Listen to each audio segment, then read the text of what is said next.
Bueno, a ver, ok.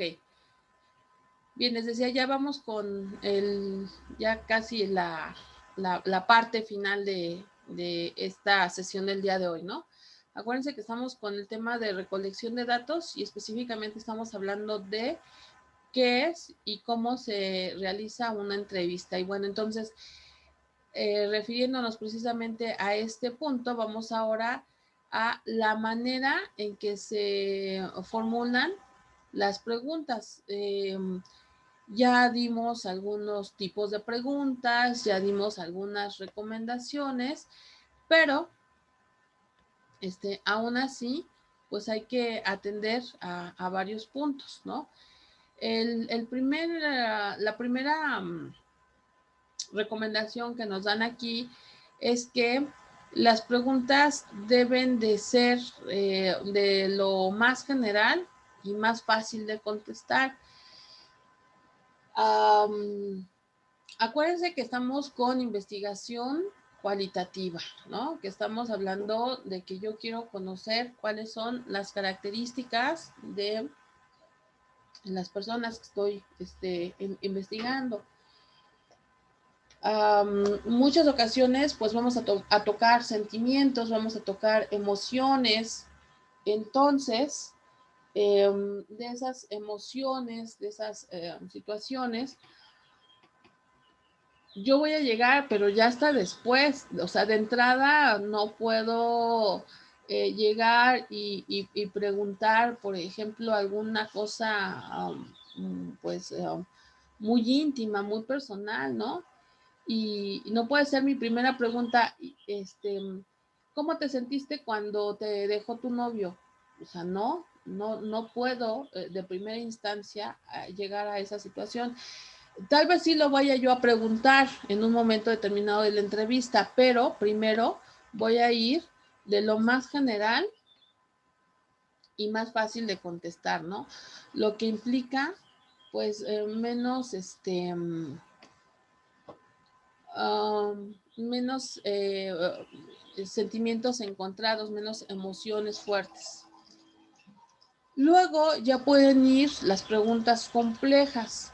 Cuando yo hago una pregunta compleja, como hace ratito veíamos por ahí en un ejemplo, yo puedo dar una introducción, ¿no? Yo puedo ir diciendo, bueno, mira, sucede que pasa esto y esto y esto y esto. Cuando suceden esas cosas, ¿tú cómo reaccionas? Es una pregunta compleja porque siempre que nos preguntan emociones, siempre que nos preguntan sentimientos, pues a veces hay como que analizar el tema al interior de nosotros mismos y luego ya contestar. Entonces, por eso suelen ser preguntas complejas, donde nosotros como entrevistados, tenemos que detenernos y preguntarnos a nosotros mismos, chispas, a ver cómo es esto, ¿no? Ok. Entonces, ya después de las preguntas generales y fáciles pueden llegar las complejas. Y ya después, entonces ya tengo todo un marco, ya hice varias preguntas, la gente, ya generé confianza. Acuérdense que hace ratito hablábamos de que hay que darle confianza a la gente, ¿no? Entonces, cuando ya la gente ya se fue ambientando, cuando ya fui yo como entrevistador ganándome la confianza de la persona, entonces sí ya puedo llegar a este tipo de preguntas sensibles y delicadas que implican emociones, que implican sentimientos, porque voy a destapar, seguramente voy a destapar esas emociones. Y luego ya nos vamos con las preguntas de cierre, ¿no? Ya para ir finalizando, entonces se dan este tipo de preguntas de cierre, ¿no?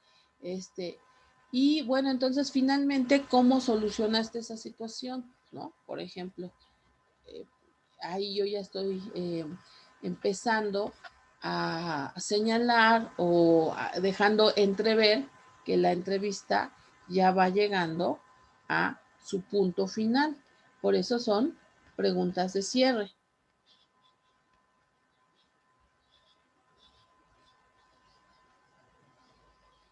Entonces, fíjense, bueno, a ver, me voy a regresar tantito.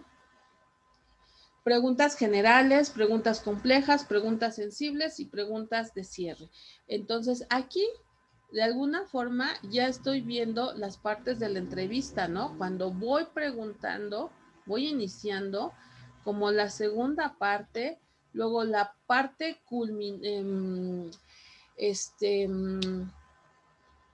pues vamos a decir como el clímax de la pregunta, mejor dicho, el clímax de la entrevista, es decir, la parte más alta, y luego viene hacia abajo ya el término, ¿no? Ok, entonces ahí ya más o menos nos damos cuenta de esto, de las partes de la entrevista.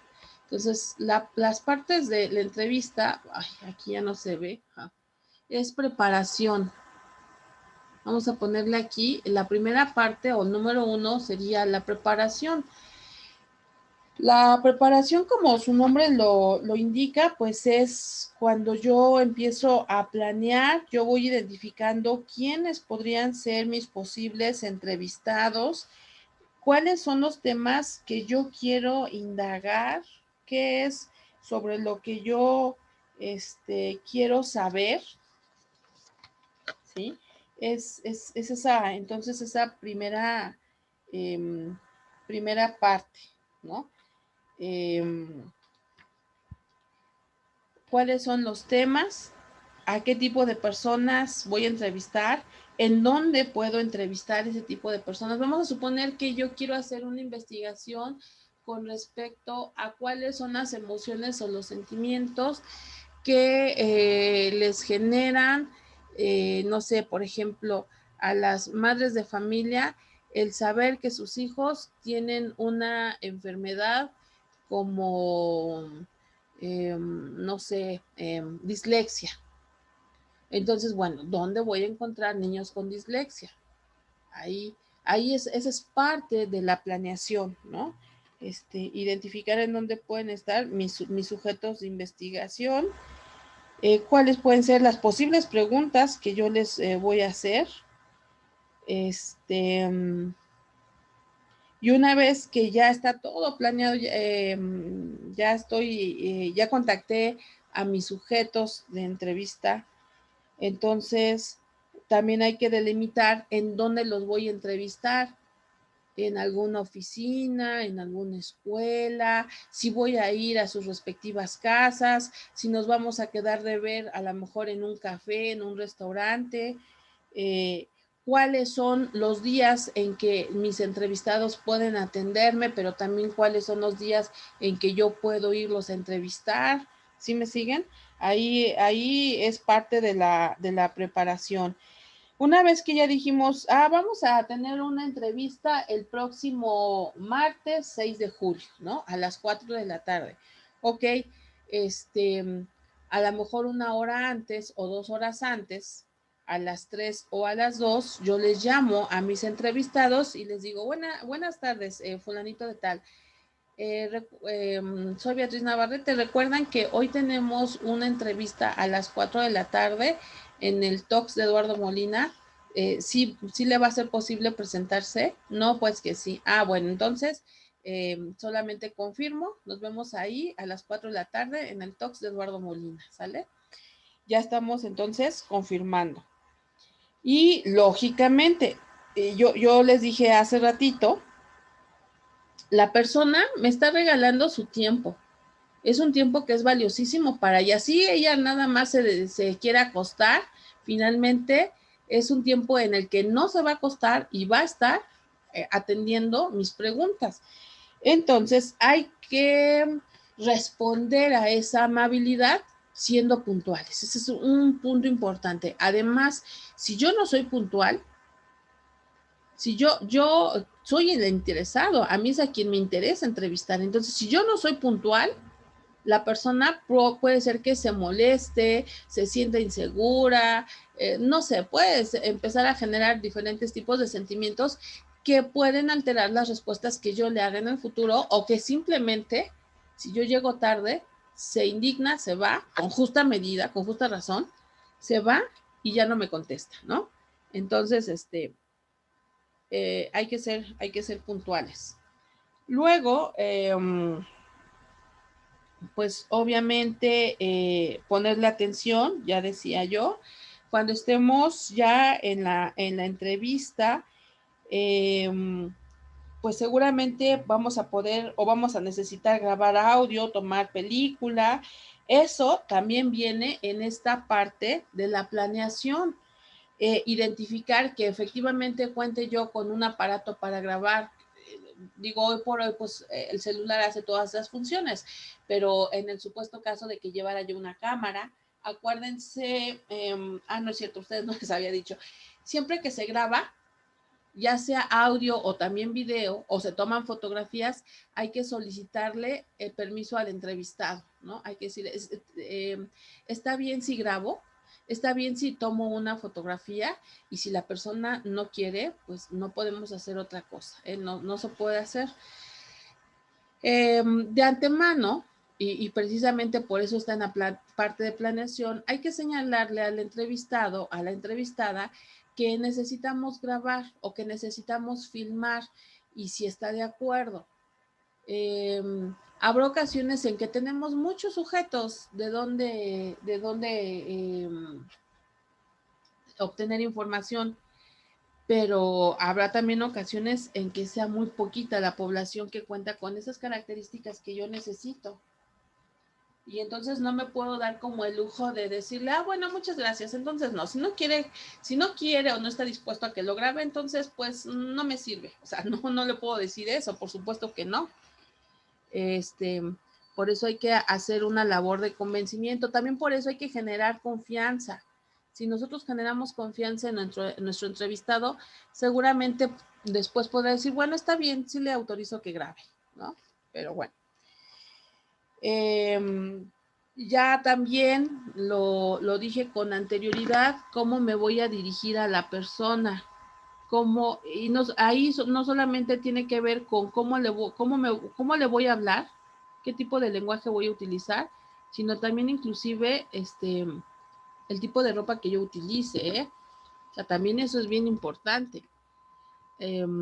Generarle pues confianza a la persona, no ir ni tan chilapastroso, tan fodongo, pero tampoco ir así como tan elegante que yo apabulle a la persona, ¿no? Hay que saber y hay que identificar. Por eso hablábamos hace ratito, dentro de los primeros puntos, tomar en consideración la situación socioeconómica de la entrevista, ¿no? Por ahí había un puntito en donde les decía precisamente eso, ¿no? Que hay que identificar la situación socioeconómica. No me acuerdo cómo estaba planteado ahí, pero más o menos era ese punto. Bueno, pues tiene que ver entonces con generar este clima de confianza.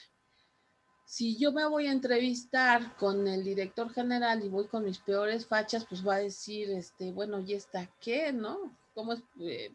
¿Quién es? O, bueno, no sé, podría generar desconfianza. También si me voy demasiado emperijollada, a una colonia de situación de escasos recursos, pues a lo mejor me vea yo como una persona muy arrogante o muy engreída. Entonces hay que identificar esos puntos, son importantes. Y ya después viene el inicio de la entrevista. Una cosa que sí adolecen mucho las generaciones más jóvenes es que como toda la vida han vivido con celular, pues no toman en consideración las reglas de etiqueta, el protocolo para el teléfono celular. Cuando yo inicio una entrevista, el celular debe de estar silenciado en cuanto a mensajes, en cuanto a llamadas. Otra vez, por respeto al otro, el otro me está dando parte de su tiempo. Entonces, no puedo, en medio de una entrevista, recibir yo una llamada telefónica o atender un mensaje, por supuesto que no. Entonces, el celular se apaga. Platicar solamente del tema y lo que las personas me están refiriendo. Ya por eso pusimos por ahí ser atentos, ¿no? Ok. Durante la entrevista, que ya sería el desarrollo, pues escuchar activamente, ya dijimos que es escuchar activamente, ser pacientes, respetuosos, silenciosos, procurar en la medida de lo posible no interrumpir al entrevistado, sino esperar hasta que él termine de expresar su idea y entonces sí pedir una aclaración o pasar a la siguiente pregunta. Observar todo el comportamiento verbal y el no verbal. No verbal es, por ejemplo, si cruza los brazos, si mira hacia otra dirección, si la voz se le empieza a quebrar, si se pone agresivo, si contesta más fuerte, si se levanta, no solamente, es importante no solamente lo que me está diciendo de manera verbal, sino también lo que me está diciendo de manera no verbal. Y pues obviamente tomar notas, ¿no? Tomar notas en todo momento, tomar notas. Aunque yo esté grabando, yo debo de estar tomando notas, porque bueno, obviamente la cámara puede estar enfocando al entrevistado, pero yo esté notando alrededor otras cosas que la cámara puede no estar grabando. Entonces, por eso es importante que yo siempre esté tomando notas, ¿no? Bien, al final, pues obviamente me despido, agradezco e inmediatamente después yo empiezo a hacer la transcripción de los puntos importantes para que no se me olvide, no lo puedo dejar a la memoria. Y ya después de la entrevista puedo, y bueno, de hecho tengo que hacer el análisis de lo que se me dijo, revisar, eh, analizar qué sucedió, qué fue lo bueno, qué fue lo correcto, qué fue lo incorrecto. Sobre todo si yo tengo más entrevistas con otras personas, pues ya no caer en esos errores, ¿no? Ok. Bueno, tenemos aquí entonces un resumen. Por favor, tómenle una captura. Obviamente no pueden anotar todo, sería bastante laborioso, pero bueno, sí tomen una captura para que tengan material para responder las guías de estudio, ¿sale? Y, a ver, permítanme terminar esta sesión y ahorita se vuelven otra vez a conectar.